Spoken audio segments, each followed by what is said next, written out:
Hello everyone. आज हम करेंगे एंशंट हिस्ट्री का सेट 2। इससे पहले मैंने सेट 1 करवा दिया है और उसके अंदर 39 क्वेश्चन हैं जिसके आंसर मैंने आप सभी को बता दिए हैं। आज हम करेंगे क्वेश्चन नंबर 40 से स्टार्ट करेंगे इसको। चलिए, विच अमंग द फ्लोइंग मठ इज रिलेटेड विद बुद्धिज़्म। इसमें से जो है मठ से रिलेटेड आपको चीज़ बतानी है जो बुद्धिज़्म में मठ होते थे। ठीक है। चैत्य चैत्य बोलते थे उनको। ठीक है। जिनको वो प्रेयर हार भी बोलते थे, प्रेयर हॉल। ठीक है। आगे हम करते हैं क्वेश्चन नंबर 41।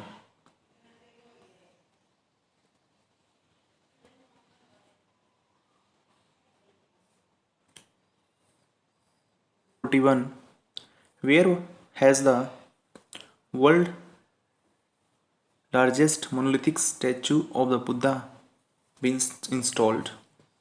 देखिए, ये जो वर्ल्ड की सबसे लंबी जो मोनोलिथिक स्टैचू थी, लाइक मीडियम टाइप की। मोनोलिथिक्स मीडियम टाइप के पत्थर होते हैं और पैलोलिथिक्स बड़े टाइप के पत्थर होते थे, और नियोलिथिक्स जहाँ पर छोटे छोटे हथियारों का हमने इस्तेमाल स्टार्ट कर दिया था। ठीक है। हिस्ट्री के अंदर ये अलग अलग पीरियड्स हैं। तो ये 6th सेंचुरी की जो है मोनूमेंट स्टैचू थी। ठीक है। ये स्टैंडिंग बुद्धा था, मतलब खड़ी हुई स्टेट में थी, खड़ी पोजीशन के अंदर। और इसको जो है डायनामाइट करके, मतलब बॉम्ब लगाकर इसको उड़ा दिया था तालिबान के आतंकवादियों ने इन मार्च 2001 के अंदर, 2001 के अंदर। ठीक है। तो ये बामियान जो है एक जगह है, वहाँ पर ये थी अफगानिस्तान के अंदर। राइट। आगे है क्वेश्चन नंबर आपका 42। The Harappan civilization was discovered in the year. Harappa जो सिविलाइजेशन है उसको कब डिस्कवर किया गया था? एक्चुअली में इसका आंसर होना चाहिए 1921। ठीक है। 1921 के अंदर उसको डिस्कवर किया गया था दयाराम शाहनी के द्वारा। आगे हम करते हैं question number 43। The title Indian Napoleon has been attached to. Indian Napoleon किसको कहा जाता है? जैसे एक नेपोलियन था, वैसे ही एक इंडियन नेपोलियन को टाइटल दिया गया था। ठीक है। जैसे अलेक्जेंडर द ग्रेट था तो अलाउद्दीन खिलजी ने अपने आप को सिकंदर शाही कहा था। ठीक है। वैसे ही इनको भी जो है सेकंड नेपोलियन कह सकते हैं हम, कहा था इनको। ठीक है। ये थे समुद्रगुप्त को कहा था भाई सेकंड नेपोलियन, मतलब पहले तो खुद जेन्युइन नेपोलियन ही थे, और जो है इंडियन नेपोलियन किसको कहा? समुद्रगुप्त को कहा। ये एक अंग्रेज थे, AB स्मिथ ने कहा था उनको। और क्योंकि due to great military constraints जो है उनका मिलिट्री पावर बहुत हाई थी उनके पास, और जो है इसलिए फिर हमारे जो हिस्टोरियंस थे उन लोगों ने इसको डिनाई भी किया था, क्योंकि उससे बढ़कर थे समुद्रगुप्त थे, उन्होंने कम ही आंका उसको। राइट। और प्रयाग प्रशस्ति में इनका अभिलेख जो है वो हरिसेन जो पोएट था उसके द्वारा लिखा गया था, जहाँ पर इनकी पूरी प्रशंसा की गई थी, इनको प्रेज किया गया था युद्धों के बारे में। इलाहाबाद का प्रयाग प्रशस्ति प्रे, आज इलाहाबाद का नाम प्रयागराज है। आगे करते हैं क्वेश्चन नंबर 44। द अजीविकाज वर। अजीविकाज मतलब क्या होता है? अजीविकाज का मतलब ही लिविंग होता है, लिविंग। ठीक है। आगे हम करें इसका मतलब ये एक प्रकार से एक ग्रुप था जो नास्तिक था, प्योर। ठीक है। और ये किस टाइप का, ये क्वेश्चन ये है कि ये किस टाइम में था? तो ये महात्मा बुद्ध के टाइम में था, sect contemporary to the Buddha. ठीक है। ये भगवान पे विश्वास नहीं करते थे, क्योंकि कर्म कांड पे ये लोग इतना विश्वास नहीं करते थे, क्योंकि वेदों ने इतना लोगों को विचलित कर दिया था कि किस बात को माने किसको ना माने। जैसे इसके लीडर जो थे, जो नास्तिक थे, उनके लीडर थे मखाली घोषाल। ठीक है। और सरमन्स या फिर इनको जो है या सन्यासी जो हम कह सकते हैं, प्योर। ठीक है। क्योंकि सरमन्स होता है जो किसी भी वेद को ना मानता हो, बिल्कुल। ठीक है। ना किसी वेदास को मानता हो। ठीक है। मतलब प्योर अपनी फिलोसफी पे चलता हो। आगे question number 45। The organic relationships between the ancient culture of Indus valley and Hinduism of today is provide by the worship of. देखो, इसमें क्वेश्चन ये है कि जैसे चीज़ें पहले थी आज चीज़ें वैसे ही फॉलोअप की जाती हैं। जैसे पहले हम आज भी पत्थर की पूजा करते हैं, भगवान किसी भी मूर्ति हो सकती है वो स्टोन में। हम आज भी पीपल की पूजा करते हैं, बहुत सारे पेड़ पौधे जिनकी हम पूजा करते हैं। एनिमल्स की आज भी हम पूजा करते हैं, लाइक काऊ की। तो इसका आंसर हो जाएगा second, stones trees and animals. ठीक है। पहले भी लोग इंडस वैली सिविलाइजेशन में भगवान की पूजा करते थे, वो नेचर की वर्शिप करते थे, राइट। देवी देवताओं की वर्शिप करते थे, जैसे देवताओं में शिव थे, शिव भक्ति को फॉलो करते थे, और मातृ शक्ति की वो पूजा करते थे, ठीक है। आगे question number 46, who was how was Burma now Myanmar known to ancient Indians. Burma का पुराना नाम क्या था भाई, इसका नाम था स्वर्ण भूमि, ठीक है। स्वर्ण भूमि नाम रखा गया था इसका 46 का, लैंड ऑफ गोल्ड। आगे करें question number 47, with whom is Junagadh rock inscription associated. तो जूनागढ़ का जो अभिलेख है वो किससे रिलेटेड रहेगा, आपका रुद्रदमन से, ठीक है। 47 का आंसर हो जाएगा रुद्रदमन। ये सका रूलर थे, और जिनका इंस्क्रिप्शन है इसमें बता रखा है कि उन्होंने रीबिल्डिंग करवाई थी डैम की, ठीक है। और उर्जियत नाम था उस डैम का, और जो लेक सुदर्शन के ऊपर बना रखा था, ठीक है, गुजरात के अंदर। अब ये जो डैम की जो इन्होंने व्याख्या की थी अपने इंस्क्रिप्शन के अंदर, ये बनवाया किसने था, ये थे वैश्य पुष्यगुप्ता थे। और ये वैश्य पुष्यगुप्ता कौन थे, एक गवर्नर थे चंद्रगुप्त मौर्य के टाइम में, राइट। आगे हम करें question number 48, Nalanda university was a great centre of learning specially in.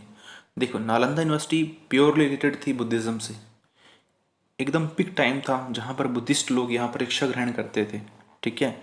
और नालंदा यूनिवर्सिटी आपकी बिहार के अंदर है, और इसको जो है किसने बनवाया था, ये तो कुमारगुप्त, ठीक है। और ये 6th सेंचुरी से लेकर 1197 जो है सेंचुरी तक रही, और बुद्धिस्ट सेंटर था प्योर, ये पूरा का पूरा। यहाँ पर बहुत अच्छे से पढ़ाई होती थी, लेकिन एक मुस्लिम बख्तियार खिलजी ने इसको डिस्ट्रॉय कर दिया था, ठीक है।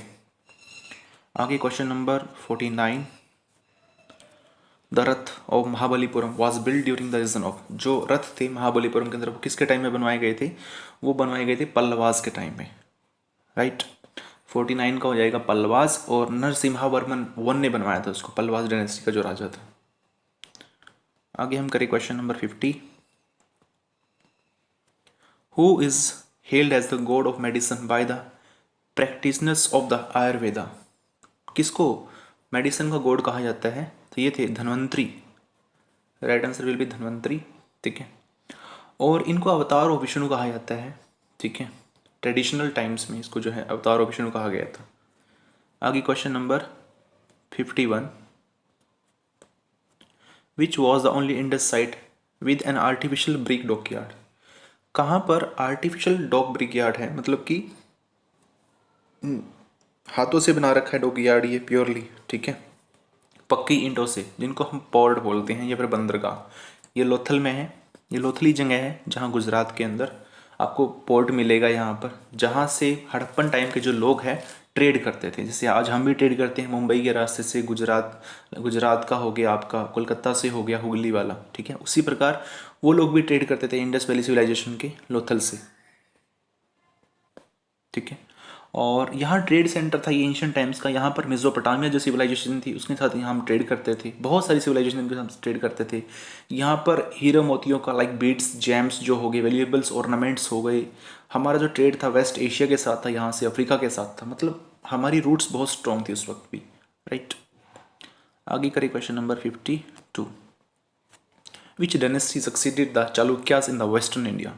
चालुक्यास के बाद कौन सी डायनेस्टी आई थी इसमें, आंसर हो जाएगा राष्ट्रकूट आए थे भाई, ठीक है। और चालुक्यास में एक सबसे पावरफुल रूलर रहे पुलकेशन II, ठीक है, जिन्होंने हर्षवर्धन को हराया था। आगे करें question number 53, up to where did Chandragupta Maurya empire extended in the north west. Chandragupta Maurya का जो अंपायर है कहाँ तक फैला हुआ था उनके राज्य में, ठीक है। तो इसमें आंसर हो जाएगा आपका इंडस रिवर तक, ठीक है। इंडस रिवर से भी कुछ ज़्यादा ही बोला जाता है, जैसे अफगान, बलूचिस्तान, अगर हम बात करें ईरान तक उनका एरिया था चंद्रगुप्त मौर्य। और जो चंद्रगुप्त मौर्य थे वो मौर्यन डायनेस्टी के राजा थे, राइट। आगे करें question number 54, prince Elara conquered Sri Lanka in the 2nd century BC. With which of the following dynasties of Dravid ruler was he associated? देखिए, प्रिंस एलरा एक राजा था जिसने लगभग 2nd सेंचुरी के अंदर ऑलमोस्ट श्रीलंका को जीत लिया था, ठीक है। तो ये चोला किंग था, इसका नाम एक्चुअली में मनुनिधि चोलन था एक्चुअली में, ठीक है। तो चोला डायनेस्टी का राजा था ये। और चोलन एम्पायर के जो लोग थे सारे के सारे नेवी में बहुत हाई थे। इन अगर हम बात करें राजा राजा की, राजा राजा का लड़का आगे राजेंद्र चोला है। राजा राजा ने तो हाफ ही जीता था श्रीलंका को, राजेंद्र चोला ने तो पूरा ही जीत लिया था, राइट। आगे करें question number 55। Harshavardhana organized his religious assemblies at. Harshavardhana ने अपनी जो रिलीजियस असेंबलीज को, जो उन्होंने धार्मिक सभा है, वो कहाँ पर उसको लगाया था? प्रयागराज के अंदर, ठीक है। प्रयाग मतलब आज जो प्रयाग इलाहाबाद पहले नाम था, अब उसका नाम प्रयागराज ही कर दिया गया है, ठीक है। 55 की अगर हम बात करें, वहाँ पर जो है हेन सांग को उसने इनवाइट किया था, और हर साल हर 5 साल में वो जो है एक असेंबली करता था। और अराउंड यहाँ पर कहा जाता है कि 18 किंगडम्स के राजाओं को बुलाया गया था, 18। और अराउंड 5 लाख पीपल्स ने यहाँ पर पार्टिसिपेशन किया था। और इस कामों में वो यहाँ पर वो क्या करते थे? अपने नेम और फेम को बढ़ाते थे। मतलब यहाँ पर वो लोग चैरिटी करते थे, बहुत सारा दान देते थे लोगों को, राइट। तो इसका आंसर हो जाएगा प्रयाग। आगे हम करें question number 56। Which of the following domesticated animals was absent in the terracottas of the Indus Valley civilization? तो एक बड़ी हैरानी की बात है कि यहाँ पर उस जानवर का कुछ भी निशान नहीं मिलता, लाइक काउ, जिसको हम आज काफ़ी जिसको हम पूजा करते हैं, वहाँ पर इंडस वैली सिविलाइजेशन उसको कहीं भी जो है किसी सील के ऊपर वो नज़र नहीं आई, ठीक है। क्वेश्चन नंबर है 57। Which among the following is the sacred book of Buddhist. इसमें ऑप्शन है आपकी, थोड़ा दिखाई नहीं दे रहा होगा। एक उपनिषेध है, सेकंड में वेदास, थर्ड में त्रिपिटिका और फोर्थ में जातक्स।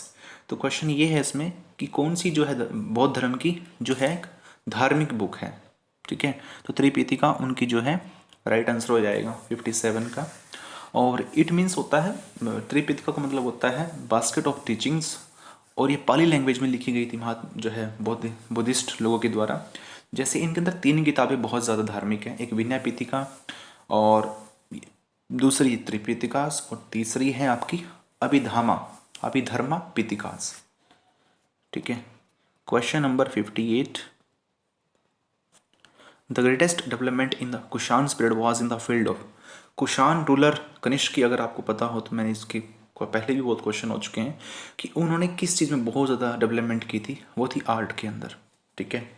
अलग अलग स्टाइल थे उनके पास। मथुरा स्टाइल था, लाइक 58 में जो है मथुरा हो गया स्टाइल, गंधा स्टाइल हो गया, और सेंटर स्कूल जो इनका आर्ट का बना रखा था उन लोगों ने। और इसके अंदर ग्रीक और रोमन जो है उस चीज़ को इन्होंने काफ़ी ज़्यादा इन्फ्लुएंस, जो काफ़ी फ्लुएंस थे इनसे, वो जो फिलोसफर्स थे ग्रीक और रोमन वाले, राइट। आगे question number 59। Who was the first non Gupta ruler. सबसे पहले जो गुप्ता रूलर कौन था? वो था श्रीगुप्त, ठीक है। आगे करें क्वेश्चन नंबर 60।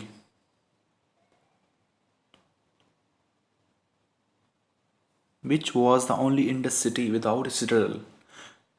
जो हांद्रो जो सिटी है, यहाँ पर जो है कोई भी ऐसी चीज़ नहीं मिली जिससे हड़प्पन स्टाइल से थोड़ा सा ही अलग सिटी थी, राइट। और यहाँ पर आपको हड़प्पन फैक्ट्रीज देखने को मिलती हैं, लाइक यहाँ पर प्रोड्यूस की जाती थी सील्स, जो मोहरे होती थी, टॉयस या फिर बोन इम्प्लीमेंट्स यहाँ पर किए जाते थे, राइट। आगे question number 61। Ashoka called the third Buddhist council. Ashok ने कहाँ पर बुद्धिस्ट काउंसिल की थी? अगर इस क्वेश्चन के अगर हम चले, सबसे पहली थी जो है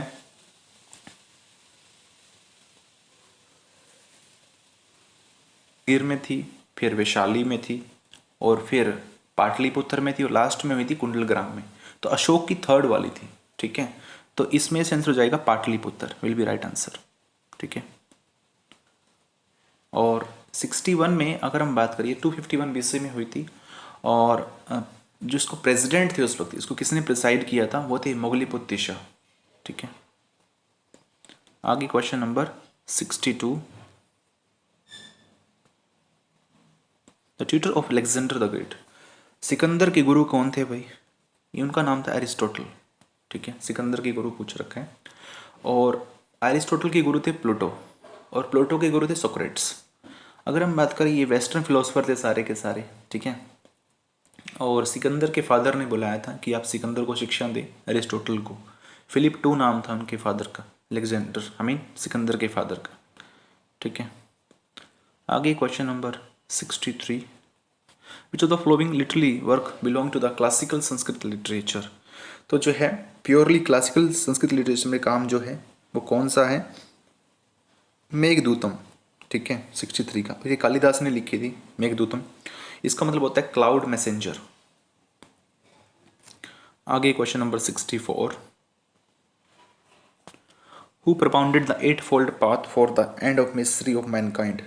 आठ होते हैं पथ का जो रास्ता है वो किसने दिया था कि अगर आपने ये 8 पथ पे आप चल पड़े तो आपको जो है किसी भी, क्योंकि इन्होंने कहा था जो संसार है दुखों से भरा हुआ है, तो आपको इसका इमेज क्लियर हो जाती है कि ये थे महात्मा बुद्ध, ठीक है। महात्मा बुद्ध का बचपन का नाम सिद्धार्थ था और लुम्बिनी जो वन है नेपाल में, वहाँ उनका जन्म हुआ था। पिता का नाम शुद्धोधन था और माँ का नाम महामाया था, ठीक है। और काफ़ी कम उम्र में इन्होंने घर छोड़ दिया था। आगे question number 65. Name the number which system zero was invented by? तो जीरो जो है किसने इन्वेंट किया था?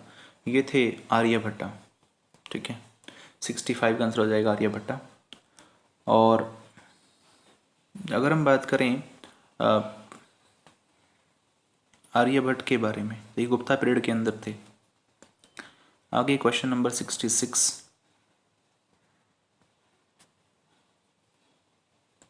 चरक was the famous court physician? जो चरक थे वो किसके टाइम में जो है फिजिशियन थे? तो ये थे कनिष्क के टाइम में। 66 का हो जाएगा Kanishka, right.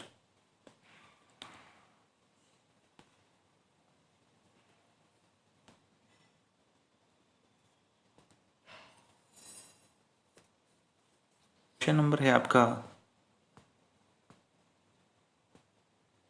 67. Buddhism made an important impact by allowing two sections of society into its fold. They were. Buddhism ने किन दो ऐसी चीज़ों पे बहुत इम्पैक्ट किया जिससे उनके अंदर काफ़ी चीज़ें सुधार हो गई? एक वुमेन के ऊपर, वीमेन के ऊपर, दूसरा शूद्रस के ऊपर। देखो हमारे वेदों के अंदर 4 जो है वर्णों का जिक्र है। अगर हम बात करें, सबसे टॉप आता है ब्राह्मण, सेकंड में आता है क्षत्रिय, और थर्ड पे आता है आपका वैश्य, और फोर्थ पे आता है शूद्र, ठीक है। जो शूद्र है वो सबसे निचली कास्ट है हमारे वेदों में, ठीक है। तो इनको हम दबे कुचले लोग कह सकते हैं, इनका कोई सम्मान नहीं करता था। तो बुद्धिज़्म में जो है रिलीजन बिल्कुल ओपन था, कोई अपना सकता था, किसी के भी अंदर कोई भी डिस्क्रिमिनेशन नहीं होगा, right. They don't believe in Vedas. सबसे मेन बात ये थी बुद्धिज़्म की, वो वेदों पे बिलीव ही नहीं करते थे, ठीक है। इसलिए काफ़ी सारे लोग इसकी तरफ अट्रैक्ट हुए, बुद्धिज़्म की तरफ, ठीक है। अम्बेडकर जी ने भी लास्ट में आकर जो है बौद्ध धर्म को अपना लिया था। आगे question number 68. The language use to write source material in the ancient times was? तो जो है सोर्स मटेरियल क्या था उस वक्त पुराने टाइम में, एंशियंट टाइम में लिखने का? तो ये एक ही लैंग्वेज थी, पाली। पाली को हम जैसे हम एज ए देसी लैंग्वेज कह सकते हैं, ठीक है। ये एक जो है इंडो आर्यन लैंग्वेज कह सकते हैं हम लोग, इंडियन सब कॉन्टिनेंट की, और ये बुद्धिज़्म में बहुत ज़्यादा प्रचलित थी। आगे question number 69. Indian trade with the Roman empire came to an end with the invasion of Rome by the? तो जो है किसके टाइम पर जो है रोमन एम्पायर के साथ जो है हमारा ट्रेड बिल्कुल ख़त्म हो गया था? किन लोगों ने अटैक कर दिया था? हुन्स थे, ठीक है। हुन्स जाति के लोगों ने जो हमारे ऊपर अटैक कर दिया था, जिससे जो है उनके साथ हमारा ट्रेड ख़त्म हो गया था। और ये अराउंड 454 सेंचुरी की बात है। आगे हम करें question number 70. Most of the Chola temples were dedicated to? Maximum जितने भी चोला एम्पायर के जो भी टेम्पल्स हैं वो भगवान शिव से रिलेटेड हैं, ठीक है, आदि शिव। आगे 71. Bull in Buddhism is associated with the which event of Buddha life?